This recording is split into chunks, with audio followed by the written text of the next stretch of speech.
I don't know any Spanish, but according to one of my supporters, Eric Vieira, I hope I say it right, or I don't know Spanish, but thanks for Eric Vieira for supporting me. But he says on a Hispanic show, Canelo said him and David Benavidez could personally lock up in May. Mauricio Suleiman did say that he's letting those two work it out. He said they're negotiating at this moment. So who knows what is true? And I heard King Chapo in the comment section, that's his name, I think, King Chapo, says that where are the receipts? The truth is there is no receipts. There are publications that are saying this, shows saying that, and this is why I tell you I'm waiting for Canelo's announcement. That's why I always say according to Boxing Scene, according to Boxing News, because this is what they're saying. Those are not my truth. That's their truth. They could be playing a game, just like they did with the Terence Crawford Errol Spence fight. For the longest, we heard Terence Crawford was holding the fight up, which wasn't true. It was Al Heyman. He did not want the fight to happen. I never thought Canelo was ducking David Benavidez. These are with the publication, Paulie Malignaggi, who we're going to get to next. And you can't trust David Benavidez' promoter because he says one thing and then he says another thing. First, he says he's going to fight David Morrell next. Now he's saying it's not going to happen. How are you going to defend this one? With David Benavidez and David Morrell in the super middleweight division, you got all 4 belts. How are the sanctioning bodies going to defend the fact that they're not going to strip them? What are we doing? What kind of logjam are we creating in the super middleweight division where this guy is not going to fight any viable contenders? Didn't the other day he say he's going to hang around like 4 or 5 more years? With this kind of matchups, really? So you're just stealing money, essentially. Essentially, you're just stealing money. You're going to make gimme matchups, easy fight matchups, avoid the top competitors, and take everybody's money.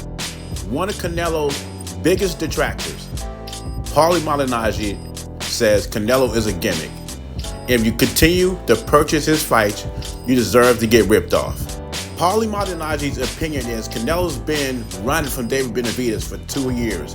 And another pet peeve of his when it comes to Canelo, he's not fighting 168-pounders, the top 168-pounders.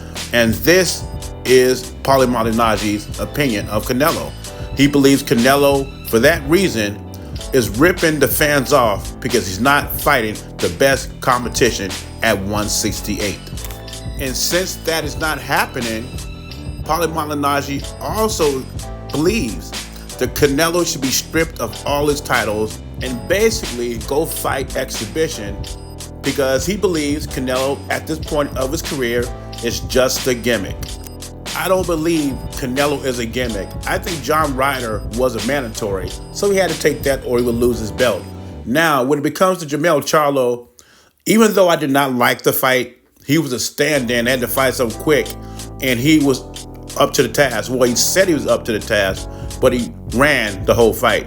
But there is no reason Canelo should fight Jermell Charlo. I don't care what Al promised. Canelo runs things. If Canelo doesn't run and fight Jermell Charlo, it doesn't happen. But then again, I'm not going to jump to conclusions because the boxing insiders don't know who's going to fight next. You know, Rick Glazer is saying if they don't come up with the money, McGee is next. That makes sense.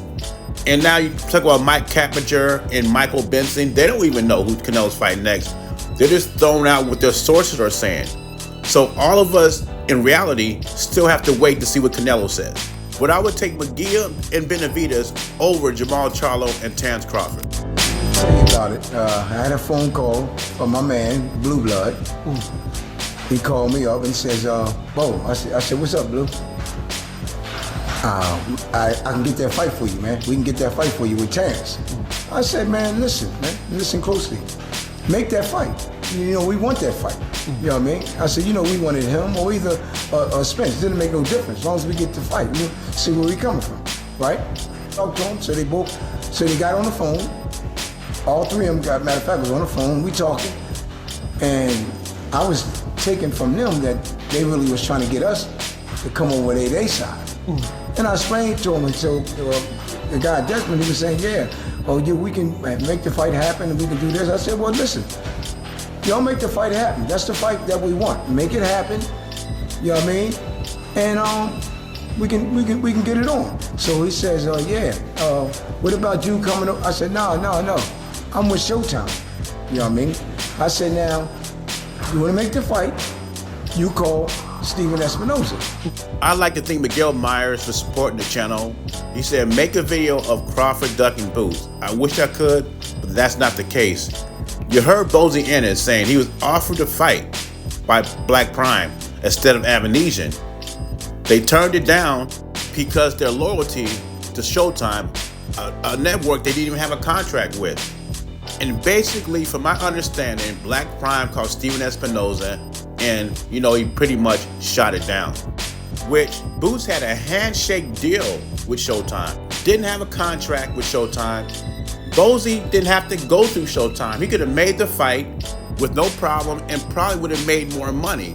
Now the second opportunity they had is when Boots was number 3 by the WBO. Virgil Ortiz was number 1. Keith Thurman was number 2. Keith Thurman was waiting on a fight with Spence, so he's going the WBC route.